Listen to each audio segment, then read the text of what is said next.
Kavin? Realizing that the consciousness, we're not a separate entity, and we're the consciousness becoming one with it. I mean, realizing that we are a part of it. Okay. Realizing that you are a part of it. But the part can never be the whole, right? That's why it's a part.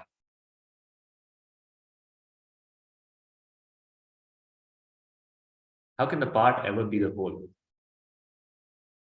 Like a nut, the bolt, can never be the entire machine. Nut is a part. Machine is the made of multiple parts. So the nut can never ever be part of the machine, be the machine. It will always be part of the machine, but it will never be the machine. So are you a nut or are you a part?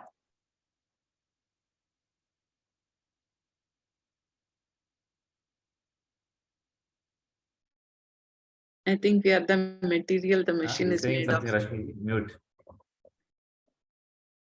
I was saying, I think we are the material the machine is made of, not neither the nut or the part or whole. Or You are the material that the machine is made up of. yeah. Okay. So there was a ashram very, very long time ago. In the ashram, there is the Swamiji. The Swamiji is doing Havan, Homa, every day. He's doing Homa. And he's doing puja, he's doing all these rituals. Whenever he's doing the ritual, there is one cat that's coming and disturbing him. Okay? This cat comes.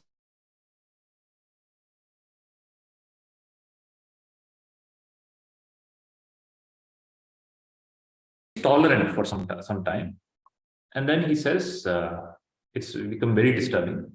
So he asks the student, somebody tie the cat. Okay. Next day again it does. Again it comes. Again it disturbs. Then he says, okay, to his student, tie the cat. Tie the cat. Then third day, it's they see it coming far away, and the students catch it and they tie it. So it's not disturbed. Then after many years, so it goes on like that. Every time it comes closer, beforehand they tie the cat. After many years, the Swamiji dies. The cat also dies. Okay, the new Swamiji is appointed. The new Swamiji comes, and he sets up everything for the ritual. And he tells somebody, bring a cat and tie a cat. Okay, so then they bring the cat, and then they tie the cat. So this is the cat. There was some action taken as a response to some conflict. Okay, now when there's no conflict, a conflict is created.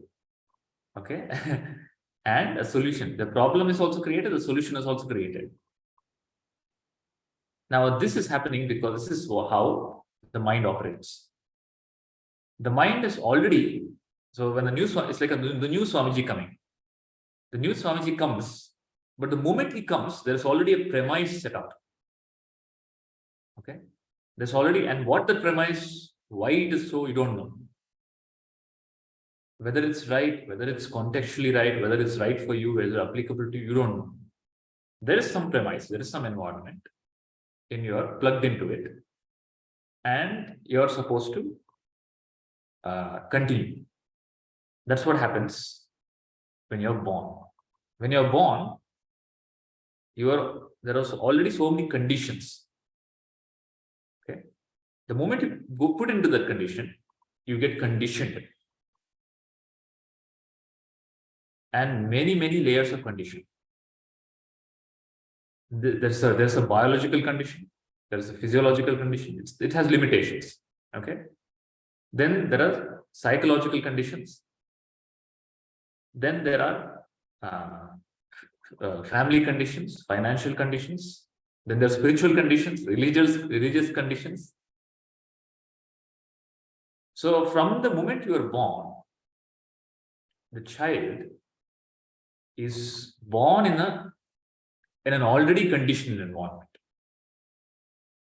Okay, it's born with so many limitations, and it's like it's born. It feels it's only apparent. It's only apparent that it feels like you're born in a prison. And as you grow up, the prison becomes smaller and smaller and smaller and smaller and smaller. Okay, the more you become knowledgeable, the more you feel you have more conditions. Okay, so in that sense, your freedom you goes on. So as a child, you are more free. Okay, the baby is free. It's free to fall. Nobody asks. It's free to do anything. It's free to do potty on the floor. It's free to do anything. It's free to scream. It's free to cry. It's free to break something. Okay. When you grow up, you can't do all that. You're restricted. You cannot be free in that sense. Okay. Now those are external conditions. Then there are internal conditions. Many thought processes. So somebody becomes enraged. Okay, somebody becomes angry. Then, after they cool down, they start regretting. Okay, why did I talk like that? Why did I behave like that? I should not have done that. Now, in retrospect, you always feel guilty. Does it happen to any of you? You get angry, and then you immediately feel, I should not have done that. Yeah, always. Always. Okay. So that means there is something hidden in you. There's something hidden in you that seems to override your intent.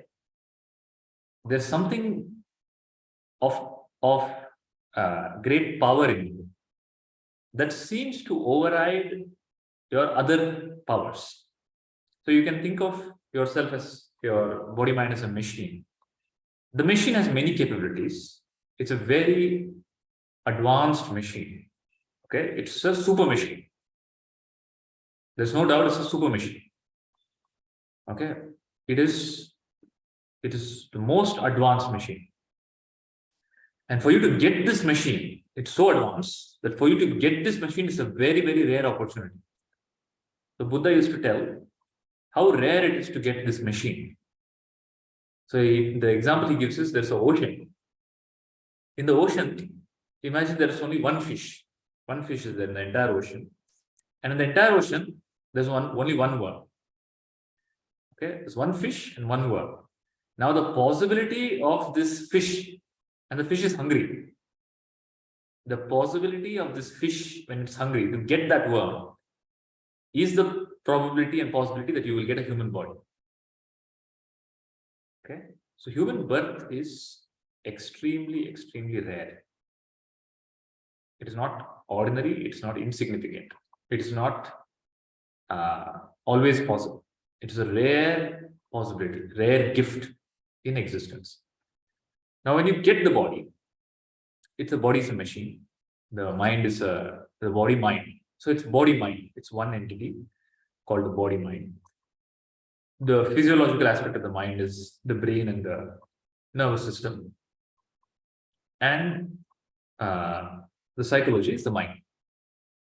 Okay. Now, this body mind is extremely advanced and powerful. Okay, the mind is very powerful. So you can learn. The child can learn. You learn so many things. Okay, you're able to understand in your world. You're able to create. So it's creative. There's a creative power. Okay, there's an expressive power. There's so many abilities that it has. The body has many abilities. Okay, the body has the ability to see, which is the most significant ability. The body has ability to digest. The body has every ordinary function of the body is actually a miraculous function, which we take for granted. Now, this system has some programs because of the conditioning. So the conditioning puts programmed into the system, and those programs they trigger on their own. Okay, they trigger on their own, and they override other programs. So you have a program of peace and love. All that peace and love gets thrown away when you get angry. Okay, you have a program of spirituality. I know this scripture, I know Bhagavad Gita, I know I do japa, I do sadhana, I do yoga. All of that goes to waste when you get angry. True or false? Everything is wiped out. All your knowledge, all your sadhana, okay, everything, whatever is there, it is clean slate. Slate is wiped clean when you have anger. Okay, and then you repent. Even when you're guilty, all of those things are wiped out. Okay, there's no acceptance that anger is natural. Okay, something has happened. No, you become hard on yourself. So there's something in me that is against me. Okay, my intention, desire is very simple. I just want to be happy. That's all. I want to feel free. I want to feel peaceful. I want to be calm. I want to be loving. Okay, and I want to grow. I want to create. But something in me is always against me. And that which is, and what some is against me is in two layers. So what is me is three layers: conscious mind, subconscious mind, and unconscious mind. Okay, and deep unconscious. Now, I can know what is in the conscious. I can maybe know what is in the subconscious. Okay, maybe I can recollect something, why I behave like this. But something is in my deep subconscious, which is even beyond recollection. Okay, maybe it's come from my past lifetime. Now, all these conditioning and all these conditionings are called vasanas. Now, there are some vasanas that are covering your true nature. Vasanas are of many types. Okay, there is broadly Tripura Rahasya talks about two types of vasanas. There is bhoga vasana and there is bandha vasana. Bhoga vasana means you have a tendency. There's a tendency in the body, right, for some comfort, for some experience, for some joy, for some entertainment, for some relaxation. Okay, for growth. So bhoga vasana is not distorting you in any way. Okay, but there is something called as bandha vasana, which are forces in the body mind. When I say forces, they are programs. Think of them as programs.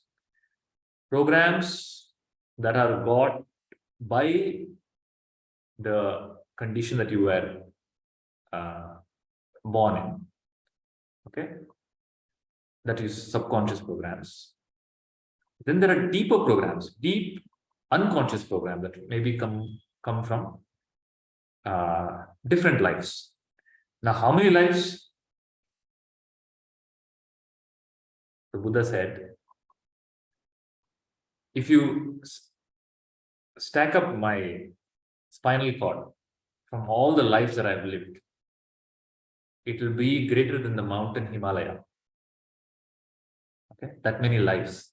And if you collect the teardrops that I cried in all the lives, it will be mightier than the Ganga river.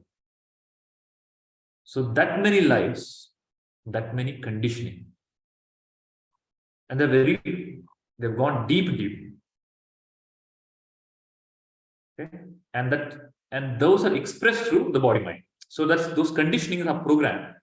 The program needs some execution mechanism. That execution mechanism is the body mind.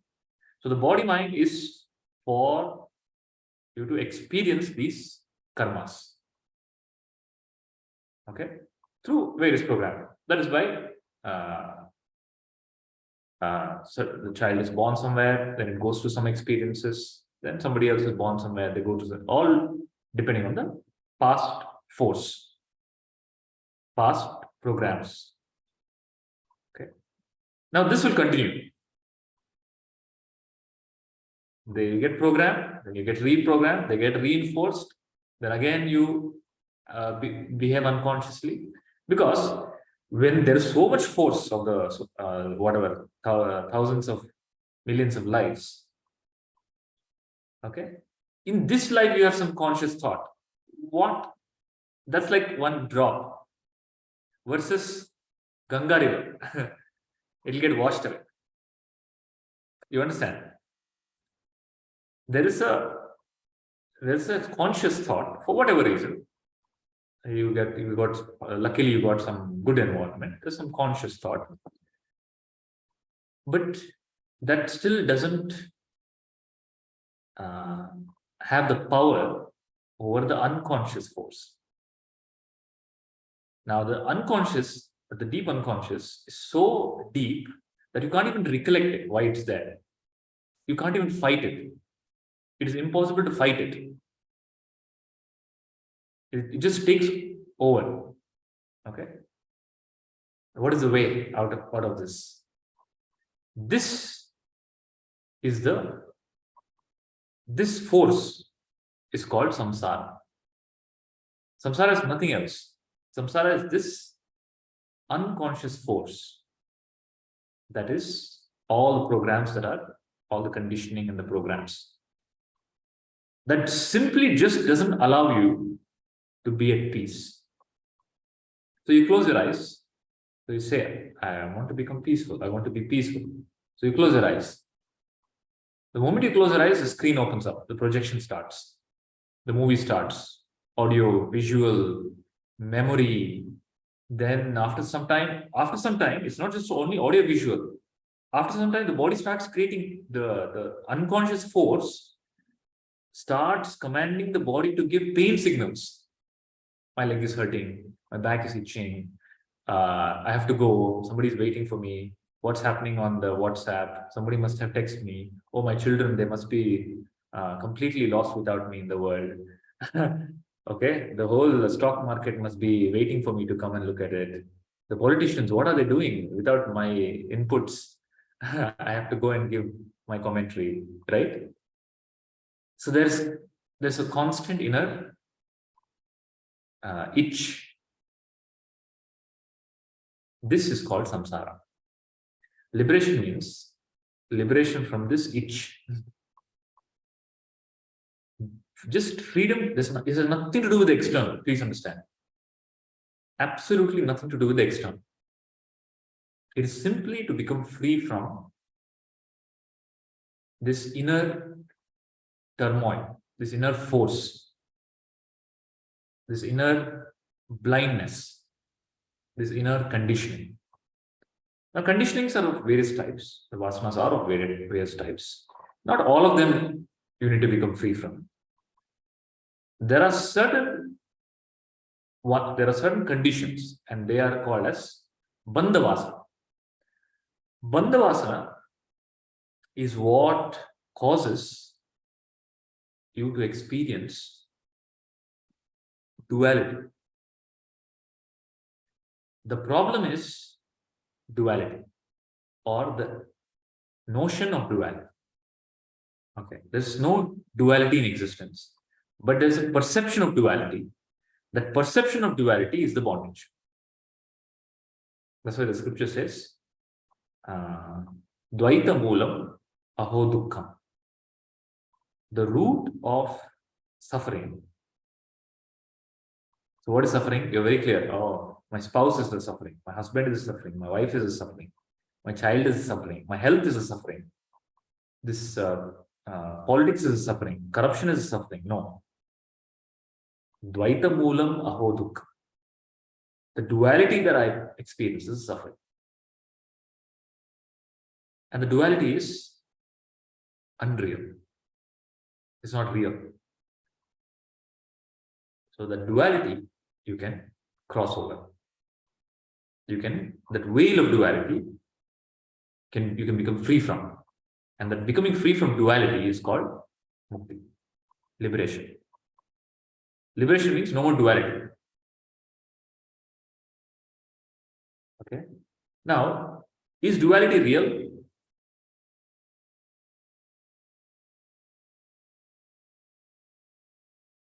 Consciously, I know it is unreal because I've heard some scripture, but the subconscious force makes it very real.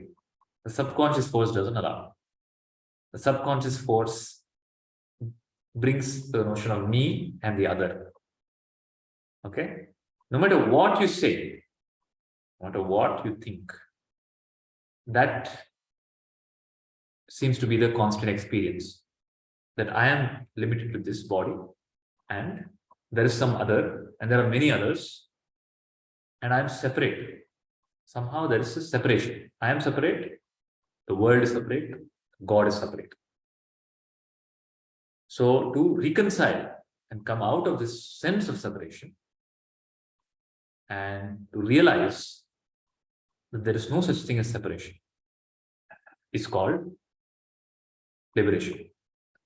Now, in the sense of separation, so according to science, according to quantum physics, the modern science, there is no such thing as separation. So one of the principles of quantum mechanics is there's a principle called entanglement. Entanglement proves that there can be two particles which are light years away in one part of the universe and another part of the universe. Okay, but if you spin one particle, you will be able to tell the position of the other particle without even looking at the other particle, because they are entangled, they are connected. Does it make sense? Understand, Kevin? Have you heard of entanglement? Yes, Guruji. So you're entangled. That means there is no such thing as separation in existence, according to science. Everything is entangled with other. So to say that, when we say everything is entangled with other, that also is a wrong statement, because there are no two things. It is just one entity, one flow. There is no two. It's just one flow, one energy. That one energy is the totality. Okay, that means everybody is entangled with everybody else. Okay, so you are entangled with the cosmos is entangled with you. So the cosmos has an effect on you, and you have an effect on the cosmos. Now, how are you entangled?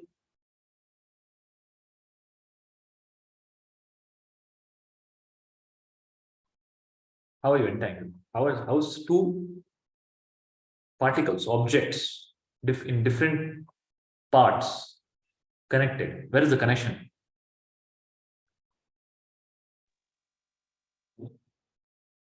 To be connected, you should see some connection, right? Where is the connection? How it is connected? It's the same energy. So there's an energy connection? Yeah, I think so. Okay. So the two particles are connected. What is in between the two particles? Space. The space is not insentient. space is consciousness. Okay, but space is the communicator, the connection. You think, okay, this is separate, that is separate, because there's a gap, there's a complete gap. But that gap is not a gap, it's a connection, it's a field. You understand? That's why when scientists illustrate, right, when they illustrate the universe, they put the space as a grid, like a sheet. You can think of it as like a sheet of like a cloth. Imagine a cloth. On a cloth, you take two balls. Okay, you put two balls and you move the cloth. The balls will move, right? That's how the universe is operating. The one ball is the sun, one ball is the earth. All the planets are like those balls, and they are moving on that sheet called space. And there's no break. They're all connected. Okay. There is no, you are not separate from the universe. Come in. So it's a non-physical entity which is not possible to observe by humans. The No, it's a space. physical entity. Space is a physical entity, no? Space can be perceived. You have a perception of space. You have a perception of inner space, you have a perception of outer space. Like if you hold your hand like this, you have a perception of some space in your hand. Okay, so you can put, that's why it's called, it's one element. So there are Panchabhutas, Akasha, Prithvi, Agni, Jala, Vayu. So space is the element, Akasha. It's called Akasha Tattva. Okay, that Akasha Tattva is the connector, is the one that transmits the signals. There's somewhere, there should be some pathway, right? How is it going? So scientists, the Newton asked the question, when the Newton, the apple fell, then he realized there is some force that is pulling. Okay, then he understood gravity. Now that was not the end. Then after many years, Einstein came and he asked the question, okay, gravity is fine, but there is a sun and there is a earth. The earth is orbiting around the sun. Now where is the communication happening? The gravity of the sun is pulling the earth, but how is it happening? How does the earth know? Okay, where is the communication happening? The communication is happening in space. Okay, that space, in the space is where, and that's how the words also happen, right? When you speak, the sound waves move in space. Okay, light passes in space. Sound, light.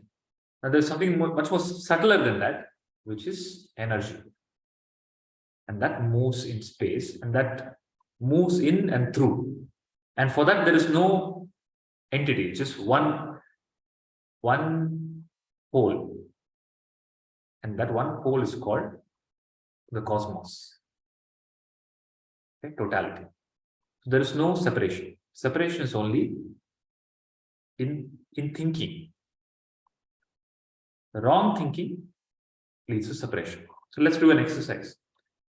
You close your eyes and think about a real sense. Think about a real scenario where you had some confrontation with somebody that you don't like, or some confrontation, some fight, some uncomfortable conversation. Okay, recollect that incident.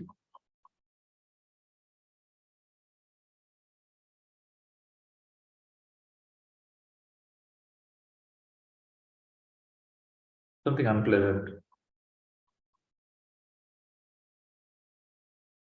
Okay, open your eyes. Everybody is able to do it?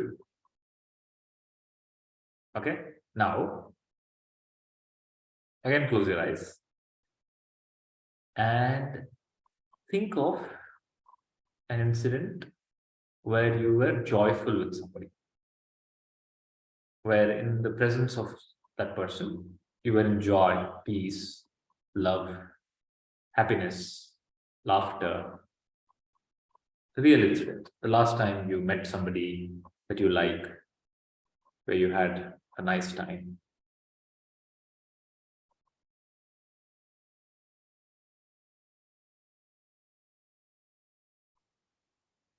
Okay, open your eyes. Everybody able to do it? Okay, so the first, in both the exercises, there was some other person, right? There was some communication, right? There was some experience. Which one was more connected? The uncomfortable one, the other person is disconnected from you. There is a conflict. Okay, it's a separate entity that you don't like. But in the joyful one, that's also another person, but that person is connected to you. Okay, it's like an extension of you. So you have more non-dual experience in the joyful connection, right? There's not much duality. It's one. We are connected. We are one. True or false? But in the uncomfortable one, there's no connection at all. There's zero connection. There's pain, right? So the more this, and the weird part is from the brain's perspective, it's the same logic. For the brain, both are a person. That's an individual, this is an individual. But because of the association you're having, okay, with one person, you experience non-duality. With the other person, you experience duality. So clearly, it has nothing to do with the person. It has to do with what is inside you. It has nothing to do with the person. It has nothing to do with the outside. It is to do with what's happening inside. Is it clear? So, what is happening inside you is what is controlling that are these uncontrolled programs and forces. To come out of that, the struggle or the purpose in life is to become free from that. Once you become free from that, then your perception, not perception, you still perceive duality, but you see that to be unreal. You become free from a strong notion of duality. Okay? And at all times, okay, regardless who is in front of you, there will be deep peace and overflowing love and compassion. In that love and compassion and deep peace, that doesn't mean the person will be very loving and it doesn't define what the action. Like when Krishna is standing in front of Kamsa, he is deeply peaceful. Okay, but Kamsa has to be killed. He will kill him. But that killing is not coming from. So Krishna killing Kamsa is like the intelligent cells of the body destroying the disease in the body. Okay, there is no hate. It is just has to be done. You understand? That is freedom from individuality. But if the individual, I have to kill, then this is a karma. So this freedom from this false notion of non-duality is called liberation. And that is why when liberation is illustrated as Vishnu. Bhagavan Vishnu has 4 hands. In the top 2 hands, he has Shankha, Chakra. In the bottom 2, he has Gada and Padma. The Shankha represents the process of creation, which is Omkara. Okay? The entire existence is made up of Omkara. The Chakra is Sudarshana Chakra. It represents Gnana. Sudarshana. Darshana means to see. Sudarshana means to see in the right way. Okay? When you see in the wrong way, Who is seeing? Your unconscious force is seeing. For example, anything that you see, any perception that you have, the moment it enters and becomes knowledge, that knowledge already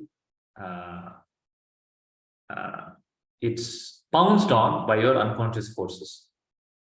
So you see a tree, the moment you see the tree, your mind immediately jumps to the past. Or when I was a child, I fell down from the tree. Something else is triggered. Okay, you see some person, some memory is triggered, or this person looks like this person that I hate. I'm sure this person is also bad, right? Before you consciously think and act, the unconscious has already taken over. The decisions are already made. Okay, when the decisions are already made, life becomes, what is the place where decisions are already made? What time you have to get up is decided. What time you have to eat is decided. Where you have to go is decided. Okay, how much you have to work is decided. What you get is decided. What you can do is decided. What you cannot do is decided. What do you call such a place? Prison. Prison. Okay, this prison is called a bandhana. The bandhana means all these unconscious thought patterns. They keep you. You think I have the freedom to do anything. You have the freedom to do anything as long as the unconscious programs allow it. Okay, you cannot move. You have some idea, immediately the thought will come. No. Let's not do that. What will people think about me? Okay, you decide, I have to work on my health. I have to become healthy. Let me start running. Immediately thought patterns are, oh, but I look so funny when I'm running. What if people laugh at me? Okay, what will the society tell? Okay, so all these forces, are there forces inside you? Such forces are there, such voices are there inside you. This voice is the prison, nothing else. And this voice, you become aware of this voice. That's called Sudarshana. Okay, it's a darshana. It's not darshana of Bhagwan. Bhagwan is not the problem. You have to get darshana of the root of the problem. And the root of the problem is it's inside. Then there is Gada. Gada is the order. There's the whole universe operates on Gada, the order of Dharma. Okay, intelligence. There's order in the universe. There's chaos in the universe, but there's perfect order. Both of them exist simultaneously. And that is only possible with super intelligence. Okay, chaos and order coexist. Okay, there's billions of stars and planets and galaxies, but you'll never find a traffic jam in the universe. 2 lakh cars in Bangalore and you'll have all the roads are blocked. Okay, 3 trillion galaxies in our close by to the Milky Way and no traffic jam. And that is the order, because everything is order. That order is Vishnu. Lord is taking care of it. Then the last hand has Padma. Padma represents Mukti. Padma is the liberation. Padma is the lotus which is born in mud. There's no other way. Birth is always in mud. That mud is conditioning. Okay? No matter who, they're born in the conditioning. But there's a way out. The lotus is born in the mud, but it blooms to the sunlight, but it has no quality of the mud. Okay, no mud can touch it. No water can sit on it. That is called Mukti. That's why all our deities are, and the Guru is called the lotus feet of the Guru. All our deities are sitting on the lotus. The lotus represents Mukti, liberation. The lotus is representing how is the inner state of a Gnani. The Gnani is in the world, but the world is not in Gnani. Okay? The lotus is in the mud, but the mud doesn't touch the lotus. The Gnani is in the world, but the world does not touch the Gnani. The world doesn't affect him in any way. The world can affect you when you have a corollary inner program. Okay? For example, you have a tendency of rage in you. Okay? Even a child can enrage you. Okay, it's already there. You're already boiling. You just need a trigger. Okay, then even the most gentle, loving person can trigger anger. You don't have any, you're not boiling inside. You're at deep peace. Then even the worst human being you encounter cannot trigger you. That's what happened to Buddha. When Buddha, he went to he was traveling, and somebody told, don't go there. There's a terrorist there. There's a demon person there. He kills everybody and he cuts your thumb. And he has a mala, Anguli mala. Don't go there. When Buddha encountered him, Buddha, the Anguli mala, most terrifying, cannot trigger fear in Buddha. He cannot trigger doubt. He cannot trigger hate, anger. He cannot trigger anything in Buddha. Okay? That's because there's nothing there in Buddha to trigger. Buddha is already seen through the conscious, subconscious, and the unconscious, and he becomes free. That's why he says he's called awakened one. He's awake from all these programs. He's out of them. Okay? But somebody else, they see something get triggered. So depending on your program, something triggers you in a good way or a bad way. It has nothing to do with the external world. So somebody sees a cow, something can get triggered. I'm hungry. Nice meat. Okay? Somebody sees the same cow, they see milk. The milk gets triggered. Somebody sees a cow, they start crying. Oh, because it's divine. Gomata. The cow is the same.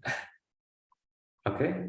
But what you have inside, God, was opened up. Okay? Now, what you have is fine. As long as you are the master of it. But are you the master?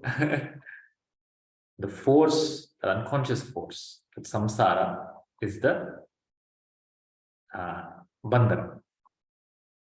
Okay, it's called in the scriptures, it's called granthi. There are 3 granthis. Granthi means knot. There's a Brahma Granthi, there's a Vishnu Granthi, and there's a Rudra Granthi. Brahma Granthi is I am the body. There's a deep notion that I am the body. Okay? Then I am the mind and I am the intellect. Now, this I am the body, I am the mind, I am the intellect, consolidated together is I am this person, individual.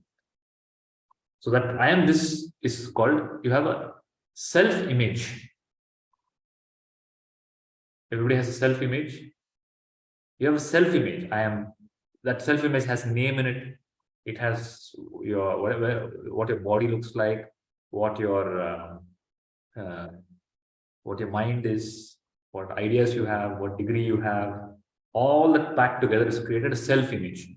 And your whole life you live with that self-image. Working with that self-image, improving that self-image, always about that self-image. When the reality is that self-image has nothing to do with you. It is It is an image. That's why it's called image. It's not real. It's a picture. Okay. And it's a picture made out of all wrong notions, all false notions. There's no right notion, not even one right notion. Because the premise of that self-image is based on I am the body. Identification with the body. Now, whatever image that you have built with the notion that I am the body is false, because you are not the body. So to come out of this notion is the blooming of the lotus. Is called mukti. Now, somebody who has come out of the notion is called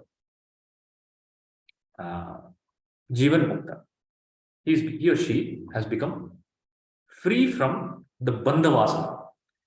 No more does he or she have the vasanas that are binding him to think that he's a body. Okay? Or mind, or intellect, or self-image. So there's no identification with body, mind, intellect, or self-image. Either self-image or images that are projected, imposed onto this person in the interactions that he or she has. Okay? Simply because this person is now established in the truth that I am not the body, I am not the mind, I am consciousness. Okay? That is the blossoming of the Lord. The intellect is fully established in the pure knowledge that I am consciousness. Now, to know I am consciousness with absolute clarity is called Gnana, Atmagnana. Okay? What is Atmagnana? Atmagnana is because of the teaching of the Guru, of your Sadguru, you have now crystal clarity that I am not the body, I am not the mind, I am self, consciousness. What is mukti is, this gnana has uprooted a lot of your conditioning. Okay? It has uprooted many conditionings, unnecessary conditioning. And practically you become, your system is formatted. Then you are free. There is it's called liberation, where you are no longer, you're completely liberated from bandha vasana. Bhoga vasana might remain, karma vasana might remain. Okay, and this remaining is what defines how the gnani behaves in the world. So Krishna behaves in a certain way, Ramakrishna behaves in a certain way, Buddha behaves in a certain way. The moment you say gnani, again the conditioning start operating. You start visualizing gnani. So gnani means he must be old, first thing. No young person can be gnani. Okay, then gnani means he should always be smiling. Okay, he should always be peaceful. Then gnani means he should perform some miracles. He should touch me and I should get some experience. Okay, gnani means he should be able to look into my eyes and he should tell my past, present, and future. So the conditionings, your own garbage, you start superimposing on gnani. That is the very reason why the scriptures call out these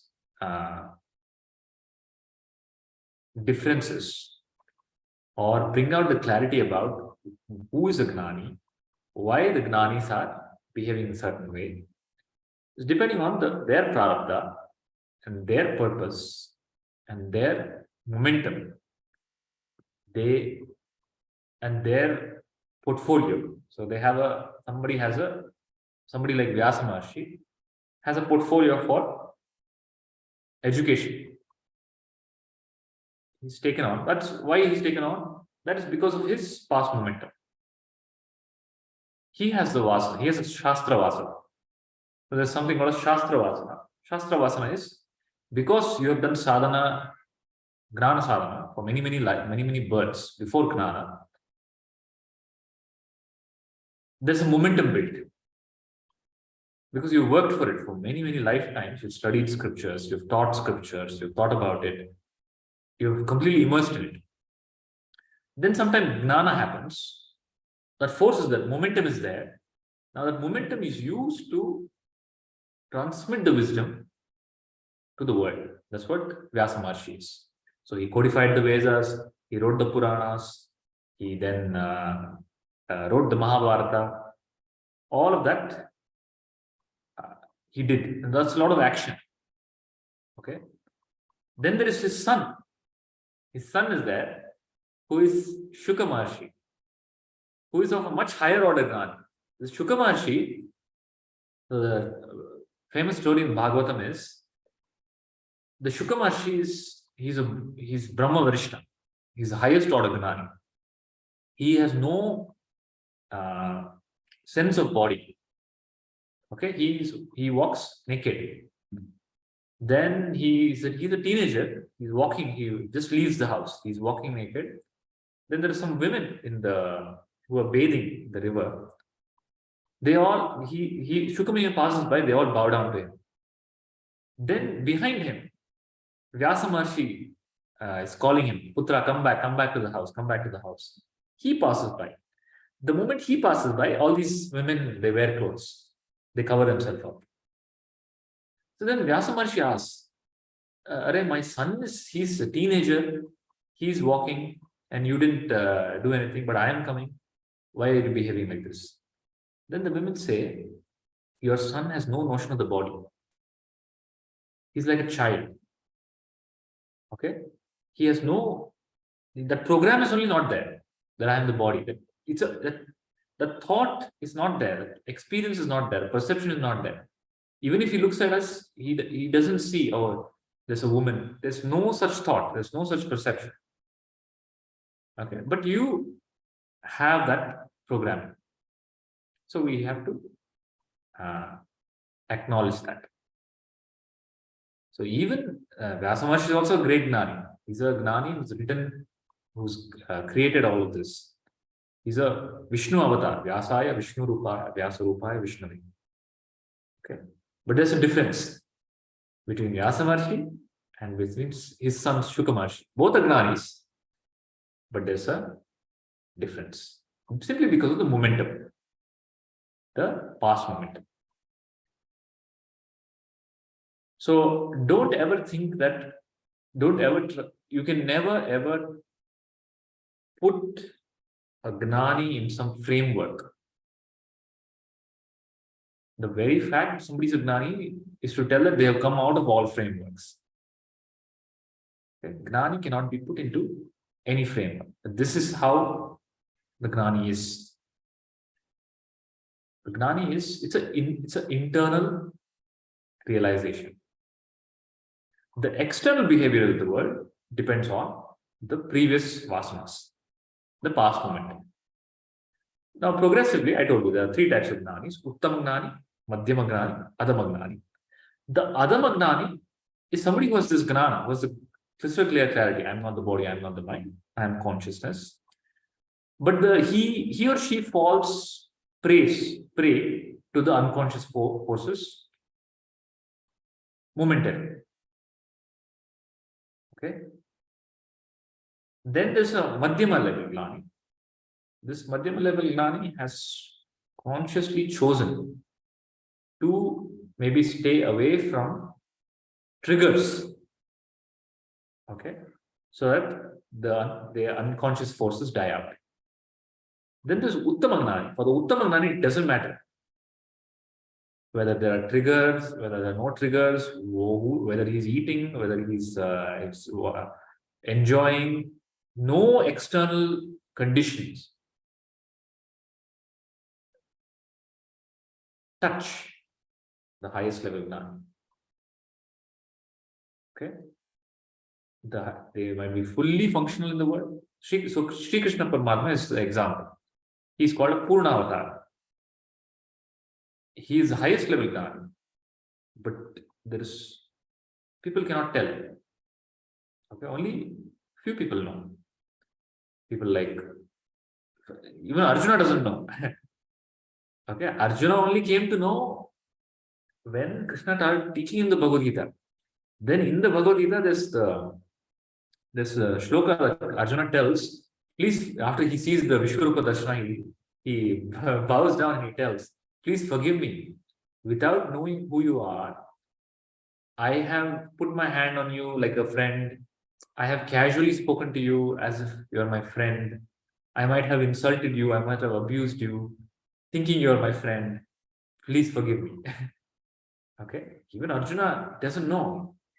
It's only few people. The gopis know. The devotees know. Then some gnanis know. Not everybody knows. Because Krishna doesn't always exhibit something like that.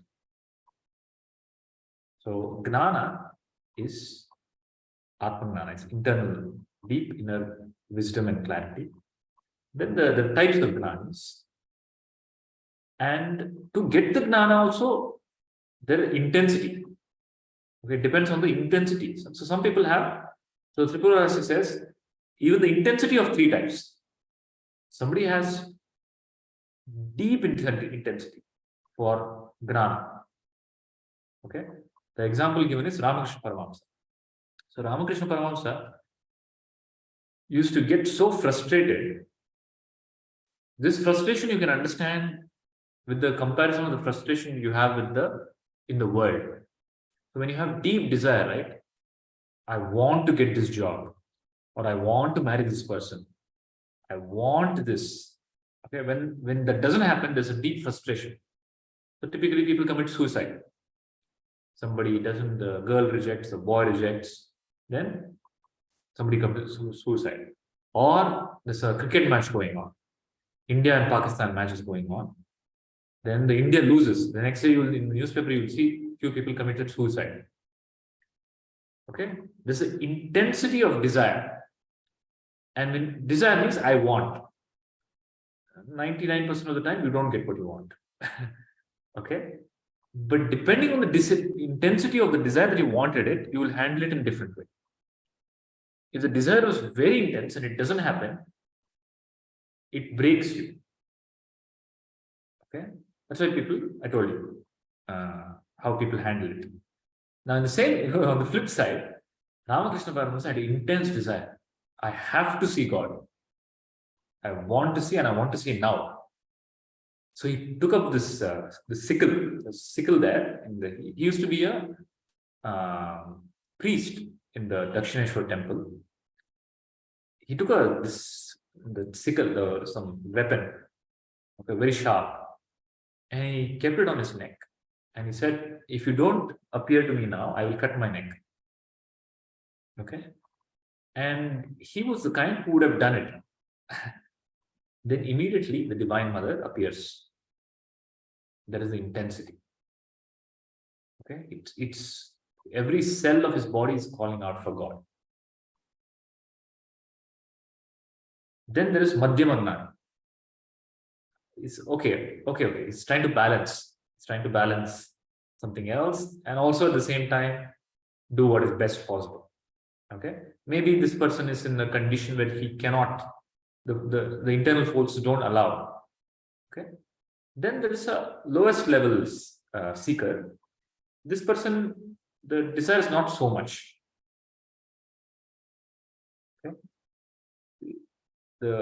Okay, if it happens, it's good, but this person is probably happy with bhakti or yoga.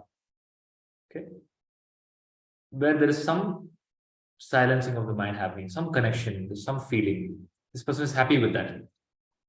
This person is still not ready to drop the duality.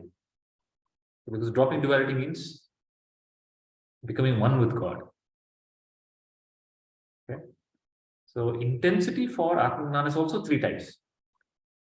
And depending on what intensity you have, and the desire can come up anytime. We don't know when it will happen. So there was a person called Narayana in the Karnataka, there's a very famous person called Narayana. He's called Navakoti Narayana.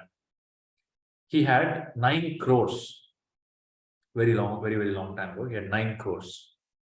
Now, to give you a notion of what 9 crores at that time is, at that time, the city, the place of Bangalore was with the Marathas. Okay. The Mysore king bought Bangalore for 2 lakh rupees from the Marathas. Now, this Narayana had 9 crores. You can imagine what is the amount of wealth. Okay. And he was stingy, super stingy, never gave money to anybody. Okay. But his wife was very, very giving. So the Lord Vishnu, Bhagavan, is pleased for whatever reason, his past deeds or whatever, and he comes to awaken him, to ask money. Okay, please give me money. It's my son Supanayana I have to do. Then after a lot of pestering, keeps on asking. Then he gives him some money, but it's not enough. Then he goes to his wife. The wife gives him one ring. Now this the Vishnu brings back the ring to Navakoti, the Narayana. He tells, take this ring and give me money. Then he recognizes, this ring is my wife's ring. This guy my wife has given him. So he goes to shout at the wife. Okay, now wife panics. She's very afraid of the husband. She tells, okay, now I have to drink poison and die because I'm caught. She goes to drink poison. In the poison, she finds the ring. And she comes and gives it back to him. And she tells the whole audience. At that moment, in that moment, this Narayana has this shift that happens in his consciousness. And he just drops everything that he has, that 9 crores. Overnight he drops. And then he finds a master. He gets enlightened. And he comes to be known as Purandara Dasa, okay, who creates enlightened poetry. Till today, we listen to the songs called Dasa Kirtanas by Purandara Dasa. Purandara Dasa was actually Navakoti Narayana. Okay. Then there was another person, a very old man, very poor. He's so poor that one day his wife, he had some books, some old books, old Bhagavad Gita and Bhagavatam books. His wife gives it off to that, what is that? The person who takes old materials and gives some money, right? The paper wala. She gives it for some money, not even significant, very, very less money. That's the desperation that they are in. And when he comes back home, he realizes that his wife has done this. Immediately, he leaves her. He takes sannyas. Then he travels he has his guru tells him that you have to go and teach. Then he takes at that time, very, very long time ago, he takes a ship to go to America. In the ship, he has 3 heart attacks. Okay. Then he reaches America where he doesn't know anybody, not a soul he knows. And he just starts chanting Hare Rama, Hare Krishna on the streets of New York. In a few years, he builds 108 temples in America. And that is Swami Prabhupada. So when it will happen, when it will get triggered, what is the level of trigger, we don't know. It all depends on your prarabdha, your desire, and mainly God's grace. Okay. So that's why I said, Moksha Moolam Guru Kripa. The Guru Kripa dawns, the shift happens. The shift is from this programs. A break free from this program happen. It's a breaking free. is exactly like a prison, like you're coming out of prison. Okay, the moment you come out of prison, see what happens when you're in the prison, right? After some time, you get used to the prison. You get so programmed to be in the prison that you prefer that process. When you wake up, you you expect this life.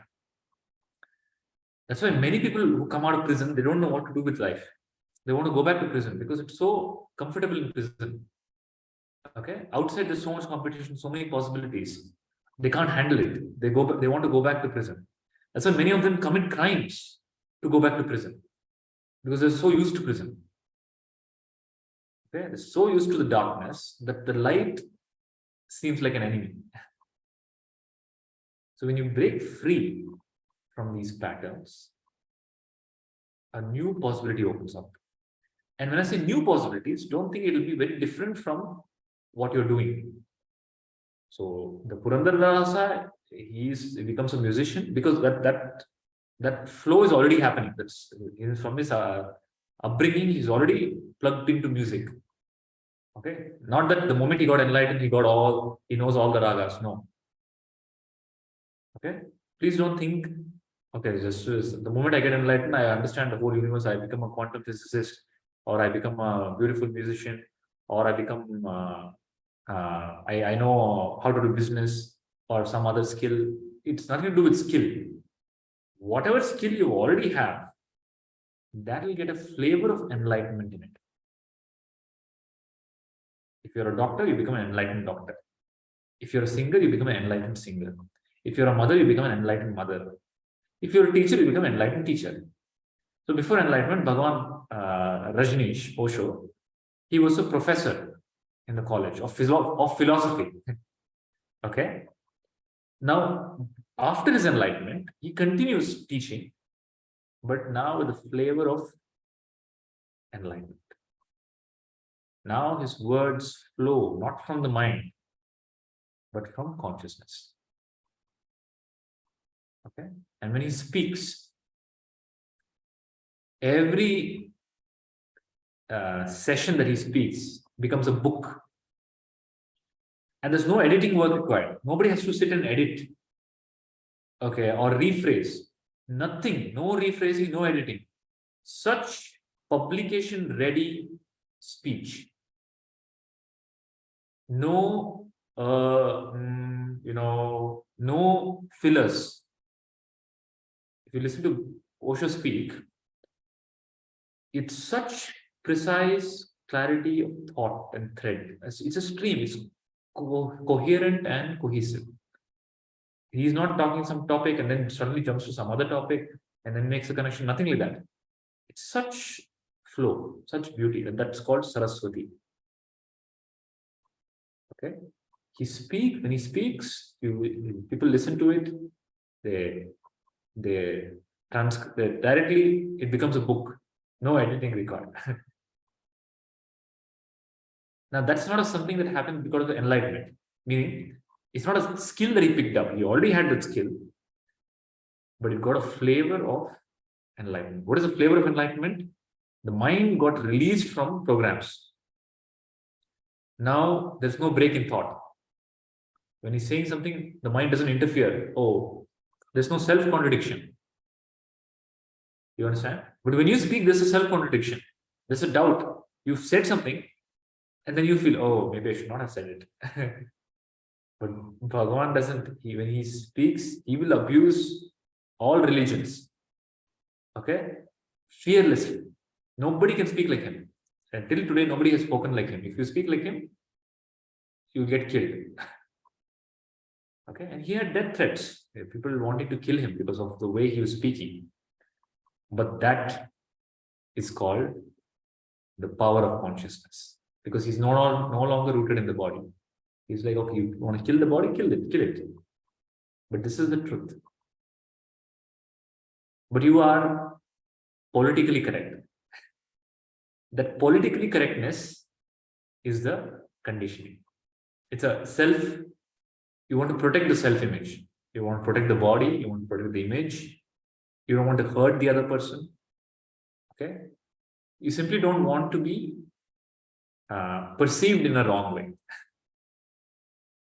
Because you have self-image, which itself is wrong. Okay, you're trying to protect something that is an illusion. You understand? So mukti is freedom from this. And the freedom from this, the desire comes because of the past lives. To get the human birth, I told you, is difficult. To get the desire for liberation is much more difficult. That also can happen in many ways. One possibility is somebody had a good fortune. One possibility is God's grace. Actually, everything is God's grace, but it can be broken down as the grace where you met some guru. Okay? Then you got the desire. Or you got so frustrated with life. Okay, you got so fed up that you were looking for some solution. Or it could be some inner calling from the past momentum. Like what happened for Siddhartha. Siddhartha had a few triggers. The moment he saw the sick person, the dead person, and the monk, that moment he decided it's time to find the truth. What he's trying to find, he doesn't know. What is the way, he doesn't know. What is he seeking, he doesn't know. Okay, but something needs to be done. And if something needs to be done, it's worth to drop everything that I have. Now that conviction is not from that life. It's a force of the past. Okay. Otherwise, ordinarily, you and I will see hundreds of dead people. Doctors will see more. Okay, but still that deep craving for freedom doesn't come. That's all. There are the different ways that one can seek wisdom. One can approach it. And even when approach it, depending on the master that you get, depending on where you stand, primarily depending on the master that you get and your intensity. And once the gnana happens, depending on what is your past skill, momentum, the expression can be in different ways. So mukti has nothing to do with mukti from anything external. The mukti is a breaking free. The statement that is told about mukti in the Upanishad is Vidyate hridaya granthi, chidyate sarva samshayaha. Vidyate hridaya granthi means the hridaya granthi, that is the heart which is heavy with all these programs, it breaks. Chidyate sarva samshaya, all samshaya, all doubts about self, world, and God are resolved. That means you have absolute clarity. What is what? You have absolute clarity. There's no individual. There's no duality. That everything is consciousness. And what is the level of clarity? Again, it's illustrated in the story of Prahalada. So please understand, all these Puranas, right? All these stories, they're all representing or communicating the Gnana, how Gnana is happening. Prahalada is crystal clear. He has no samshaya that God is in that pillar. Okay, his father. Typically, children, the child assumes that the father, the elder, the grown-up knows more than it. But here he's unshakable clarity. God is in that pillar. Okay, father doubts him. No, he's not in the pillar. He breaks the pillar. Is he in this pillar? He is in that pillar. Is he in this pillar? He is in that pillar. And that conviction, the Narasimha comes out from the pillar. Okay? That is Chidyate Sarvashana. He has no samshaya, no doubt that God is not there in that pillar, that God will not come to protect him. Okay? But Draupadi has a doubt. When Draupadi is in the palace, she's being disrobed. She has a doubt. The Bhagavatam says, and there's a book called Bhagavatam, which also was written by Bhagavan Vedavyasa Maharshi. In the Bhagavatam, it describes that Draupadi is holding on. Okay, she's holding on. The person who is at red, one of the Kauravas is disrobing her, and she's fighting back and at the same time praying to Krishna, praying for help. Then at some point, she hits a point where she drops. She lets go of both the hands. The moment she does that, okay, Krishna appears and graces her. So that story brings out, trying to tell that Chiddate Sarva Samshaya. That is Samshaya. There's no absolute faith in the Lord. So much faith that it's unshakable faith.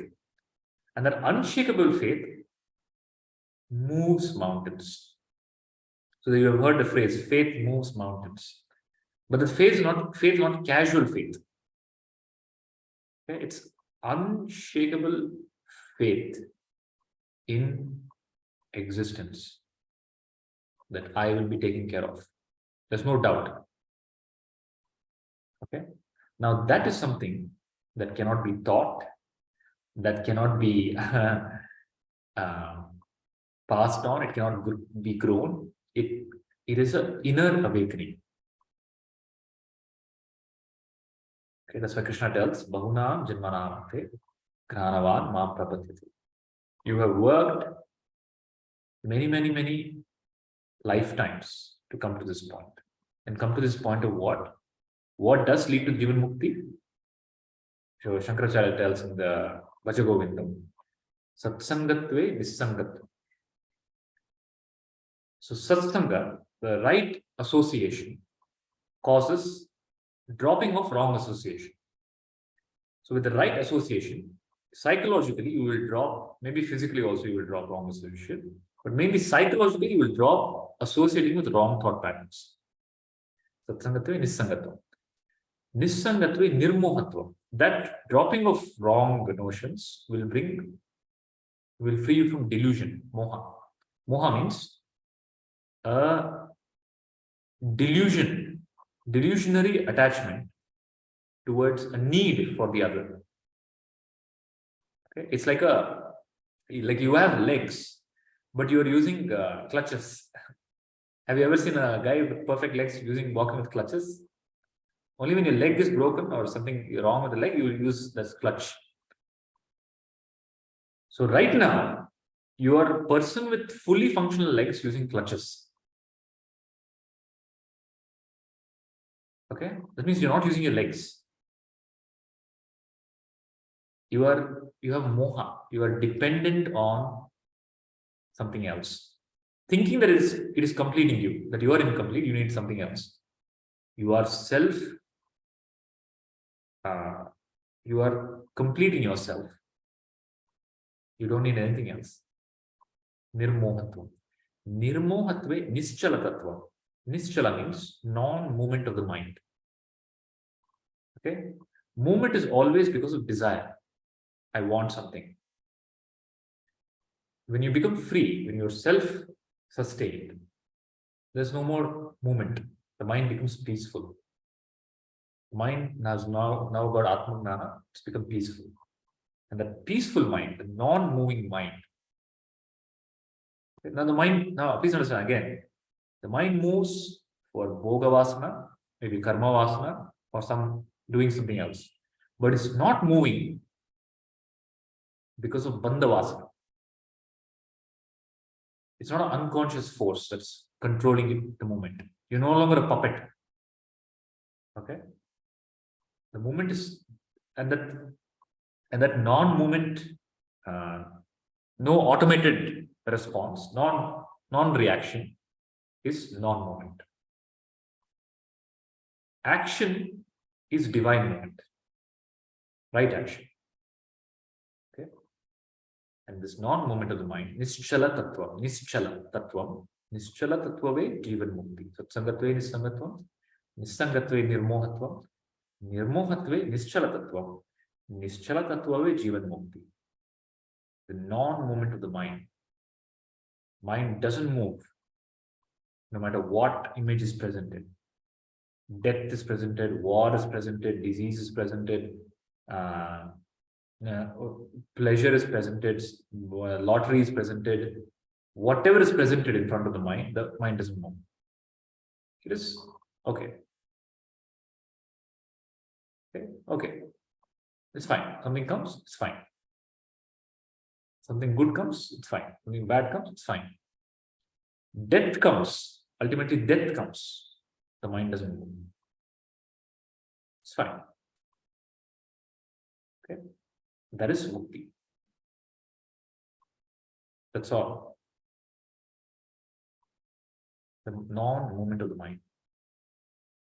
And the mind is in a deep peace, silent, regardless of external situation.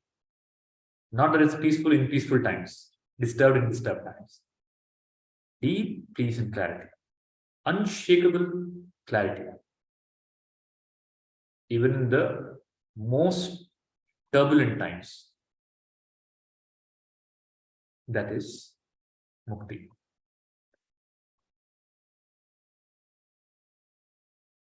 Any doubts?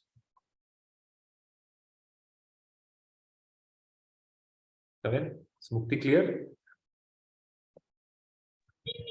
We'll see that Madhyama Gnani has this all this unconscious pattern. So the triggers, he'll stay away from it, you said.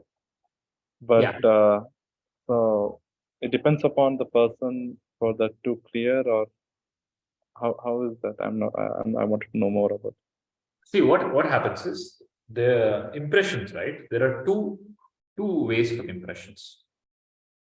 One is you can, or any tendency, like anger, for example, let's take anger. What are the pathways for anger? You can express it. Okay, you can shout, you can scream, you can hit, you can express it. Then when you express it, the energy is released. It's an energy. It's called emotion. Emotion means it's an energy in motion. When it's expressed, it hits the other. Okay. Then when it hits the other, it hits you back. Okay, that's why you feel as guilty. One pathway. There's another pathway, suppression. You don't express it. You express it maybe when somebody inferior to you is there. You don't express it when somebody superior to you is there. Okay, you suppress it. When you suppress it, your body gets hit. Okay. Then there is one more pathway called transcendence. Neither expression, neither suppression. A witnessing. Okay, witness. Just the anger rises. The emotion rises. You become a witness. Now, when I say the emotion rises, the anger or anything, any impression, it has a journey. It has a journey from subtle to gross. Okay, meaning it comes first. It comes as a bad feeling in the body. Then it comes as some hormones are released, some chemical reaction. Then you'll get all thoughts. Okay, then you will slap. Then you will hit. Action is the last. Okay, it's preceded by thought. Thought is preceded by sensation in the body. Now, what somebody like Buddha or somebody high level Gnani is, they're able to nip it at the sensation level. That's called vipassana. In the vipassana practice, you watch the body. When you watch the body, you will find that every emotion is rising from at a sensation level. And you can pinpoint where it's rising. Where certain emotion is rising here, some emotion is rising in the stomach, certain emotion is stuck in some part of the body, right? You catch it at the sensation. When you become aware at that level, it dies down. It doesn't, when you become aware, it doesn't grow. Now, what the Madhyama level Gnani is doing is, he or she has understood this principle and is focusing more time on transcending. He's just focusing more on time on Nidhyasa in Samadhi. In Samadhi, they are doing Vasana. They are burning out the Vasanas. Okay. It also may so happen that they're in such external construct that allows such a lifestyle. Please understand. It might so happen that they have the luxury to do this. Not everybody has the luxury, right? It may so happen that all of things are aligned and it makes perfect sense for them to withdraw. So they withdraw. Many people withdraw. So we know of many holy, probably Gnanis living in the Himalayas, saints, away from the society, simply because they don't have that program in them to interact with the society. They feel it's unnecessary. Okay, but some other Gnani may be having the there's some desire to do Loka Kalyana that can only be done in the society, being in the society. Okay, so like Krishna is on the battlefield.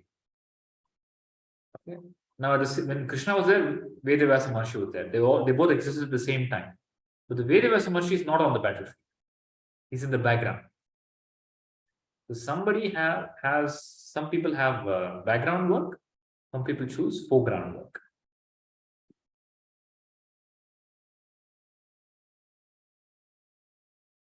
It all boils down to another aspect of Uttama, Madhyama and Adhama Gnani is depth. So for the Uttama and the highest level Gnani, the Uttama and the Madhyama Gnani, the moment they are enlightened, the moment they are Jivan Mukta, they're called Jivan Muktas. Jivan Mukta means death, how they die, where they die, what condition they die, what condition the body mind is when they die, it doesn't make any difference. Like Ramakrishna Paramahamsa had cancer. Krishna was shot in the feet. Okay, some other Gnani might die in some way. So they might externally it might seem like they're having certain death, but no death, no type of death. So however death comes, it doesn't matter because they're already Jivan Mukta. There's nothing there. That is only from an external perspective. There's no person to die anymore actually. There's only consciousness. Okay, in that sense, there is no death for that person.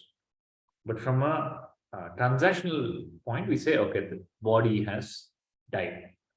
The body dying, however it dies, doesn't make any difference to the Gnani. But for a lowest level, Adhama Gnani, they might or might not be Jivan Muktas. Jivan Muktas, they have Gnana, but still they succumb to tendencies, the Vasanas. Okay, they fall, they get back up, they fall, they get back up. Okay. Then in death, what happens is when they die, to primarily, if they have Sadguru, the Sadguru, they have a session, like how you have now you're in a session, right? There's a session with the Sadguru where the Guru intervenes again and frees them. They have no more birth. But depending on this tendency, they might take maybe one more birth at best to probably exhaust a few more vasanas. But somebody who is under the grace of the Guru is practically, that's the last. That's why Guru is the last dead end. Whether you are Jivan Mukta or not. If you're Jivan Mukta while you're alive. If you're not Jivan Mukta, when the body is dropped, that's when you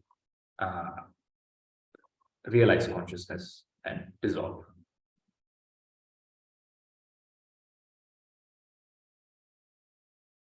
Backup plan B.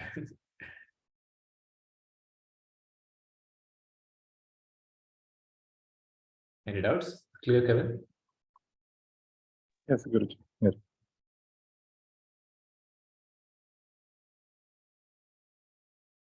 Okay.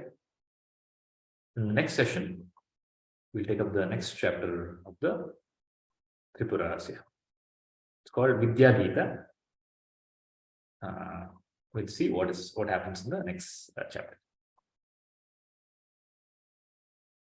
So, Manji, any doubt? Is it clear? Liberation.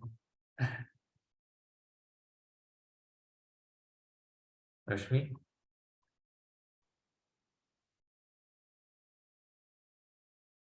Is this useful to your life? How is this knowledge useful to your life?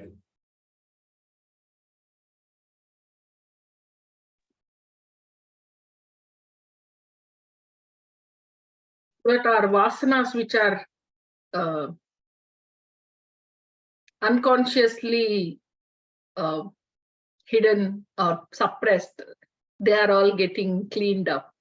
Cleaned up, yeah. Sort of cleaned, or what do you call? They're corrected, right information, right knowledge. The vasana level, there is some correction happening. Yeah, you have a self-image, which is a false image. You need to drop that. By understanding, you are not the image.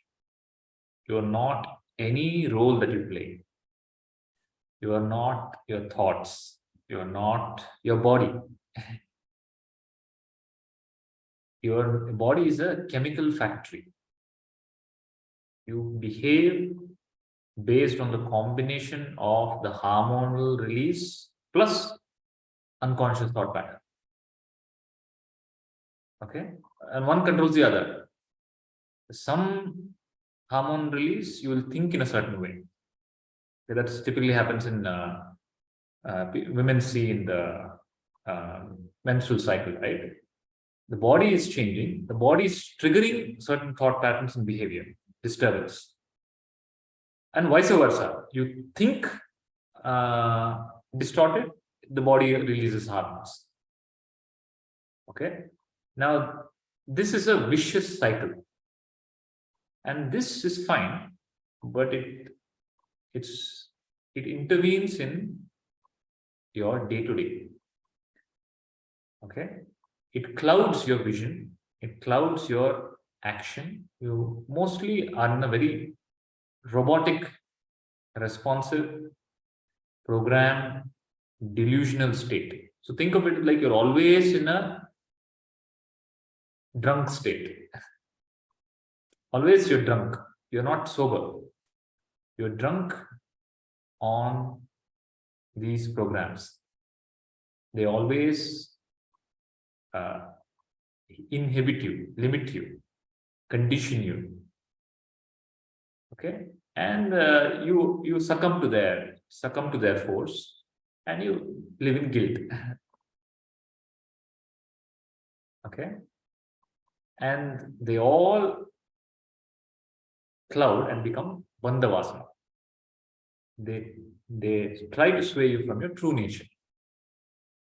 You get overwhelmed by them. When most of the life, the precious life, needs to be spent on Gnana, on Bhagwan, on Karma Yoga, in Seva, in Loka Kalyana. When this is what is the purpose of life, your entire life becomes about small joys. By and large, you're living in this distortion, constant programs. And in that constant program, you're constantly programmed to only enjoy small dopamine releases.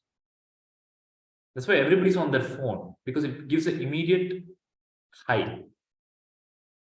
Okay? you will go after short-term joys, in the process destroying your eyes, your body, everything. It's not sustainable. Is it, Dr. Kavin? Sustainable? And this overdose, right? Overdose of short-term dopamine releases. This quick buck, quick joy, quick happiness, completely creates a new program where you become incapable of making any true connections. Okay, your expectations are so high now. Because you're programmed to get such quick joy. Your expectation from another human being goes sky high. You have zero tolerance for a natural phenomenon. Somebody has to immediately give you likes. So you're programmed for likes on your platform. That's what you expect in the external world also. So I go out in the external world, everybody should look at me, because that's how everybody is doing on the phone, right? If I say something, they listen to me. So if I say something outside, they should listen to me. So there's an imbalance, real world and real world. But it's good for doctors. You get more patients. But multiple layers of dreams and distortions. And the worst is what's happening to the younger generation now. They're completely disconnected from reality. What they see on the screen, they feel is how life is. Okay, they're programmed to think that's how life works. That's how life is. And that's fine. That's one level of program, psychological programming, unconscious programming. But there is a worse neurological programming. Biologically, the brain gets programmed in a certain way. Okay. For example, if you start, so you have our ancestors told, they made distinctions. You should not do this in this part of the house. You should bathe outside the house. You should come clean. You should not eat on the bed. You should not work on the bed, right? Now, all that had a neurological basis. So if you work on the bed, if you eat on the bed, when you go to sleep in the night, your brain is already programmed to act for activity. You'll not fall asleep. So you'll stay awake till 1 o'clock, 2 o'clock in the night, because you're not falling asleep, because your brain is thinking it's time to eat or work. You understand? Now, if you don't sleep, there's a sleep hormone. Okay, that sleep hormone is very, very crucial for the development of the brain and taking care of your body.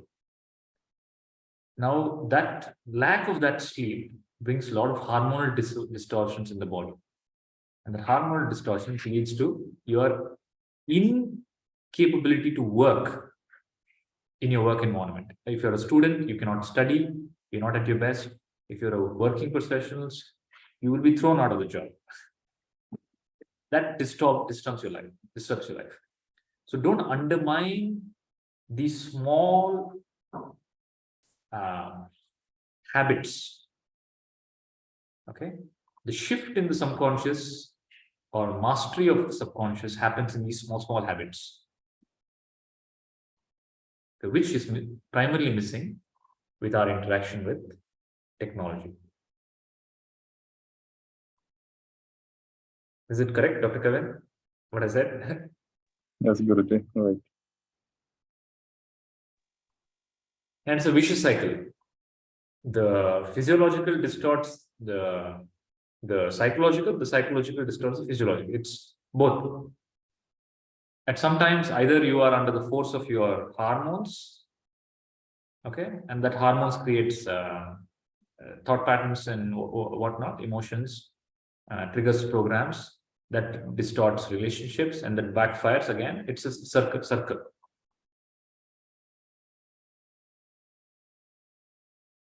That is the path of yoga. That's where Shiva taught yoga to address this part, wherein with yama, niyama, asana, pranayama, pratyahara, dharana, dhyana, samadhi, some order, can bring some order in this chaos. But yoga has nothing to do with mukti. Yoga doesn't lead to mukti. Yoga doesn't lead to mukti because yoga helps in fixing up the body-mind, the machine. It doesn't lead to mukti because the premise of yoga is that there's an individual and there's a universal. There is you and God, and they need to be united. That's why it's called yoga. Yoga means union. Union of what? Union of two different things. But Vedanta is there is no two different things. Okay, because that's not reality. Reality is there are no two. Reality is non-duality. So yoga will never lead to yoga is for Chitta Shuddhi. Okay, Chitta Shuddhi is good to have for Atmangnana. But Atmangnana is a result of direct Gnana.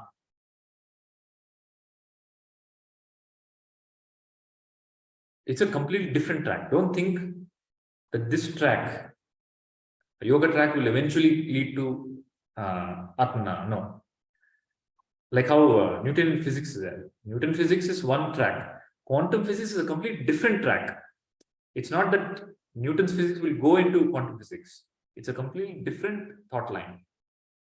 Okay, the premise itself is different. You understand? So Gnana is completely different from yoga. Yoga is, it's a approach towards, that's why Patanjali is very clear. Yoga chitta vritti nirodha. It is to erase these conditioning, these programs. Okay. But erasing the program is just becoming free from the program. You still have the illusion that I am the machine that is carrying the program. That is can only be removed by Gnana. Gnana tells the program is Maya. The machine that is carrying the program is Maya. You are not the machine. Why worry? Leave it. Okay. That is direct path. That's why mukti happens two ways. One is called Jivan Mukti. One's called slow liberation. Krama Mukti. Jivan Mukti, Krama Mukti. Krama Mukti is, the example given is that there's a tree, and the tree has branches. So to cut down the tree, you cut all the branches, then you finally cut the tree. Jivan Mukti is in Gnana. Gnana is Jivan Mukti. It's direct. Don't worry about the branches. Directly go to the root. Cut the root and let the tree fall. When the tree falls, the branches are still intact. That's what defines the different expressions of a Gnani. Some Gnanis, before Gnana, have cut down some branches and then they have met a guru and then gone to the root. There is a possibility that somebody might have not cut any branch. Okay, no branch cut. But fortunately met a guru and uprooted. Okay. Some Gnanis might have cut all the roots, all the branches. For example, Buddha. Okay. He is gone from the conscious layer of the mind, subconscious, unconscious, deepest unconscious. Okay. Not only of that lifetime, of past multiple lifetimes. Cut all the branches and cut the root. That's what makes him the greatest of the greatest masters. Okay. Typically, that's what a guru is supposed to be. A Sadguru is somebody who's cut many branches. He's cut so many branches that he can create so many branches. Like Shankaracharya, he's cut so many branches, he creates multiple branches. He creates a system for Grihasthas. He creates a system for sadhus. He creates a system for warriors. He creates a system for bhaktas. He creates a system for gnanis. Okay. Ramakrishna Paramahamsa, I told you in the last session, he had mastered 64 sadhanas. Okay. So he can handle different types of students.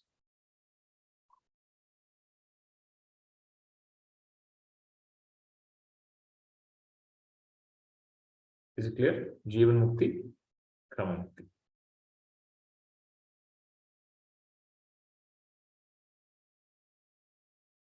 So you need a combination of both.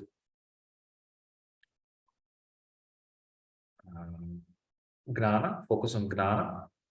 The focus should be Gnana. Deep rooting in Gnana. Oscillation towards Gnana. So think of Gnana as the sun. And you're the planet. You're attracted and orbiting always towards that goal. Gnana. At the same time, the Earth is also rotating on its own axis. It's doing two things. It's rotating on its axis and it's rotating around the sun. So you rotate Hara, you be plugged and pulled towards Gnana, focus on that. At the same time, as much as possible, do some Chitta Shuddhi. Okay, that can be anything, something that keeps your physiology and psychology in harmony. That could be right eating, right exercise, right interaction with the world, something that doesn't create distortion.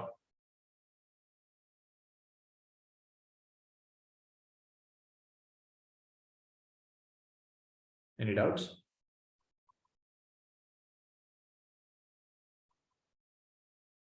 Okay, shall we close for the day?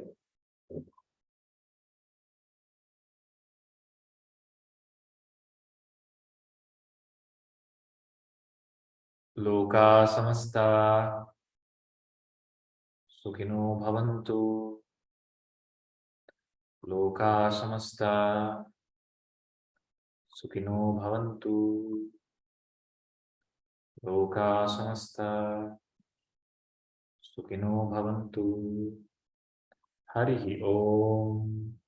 Shri Gurubhyo Namaha. Harihi Om.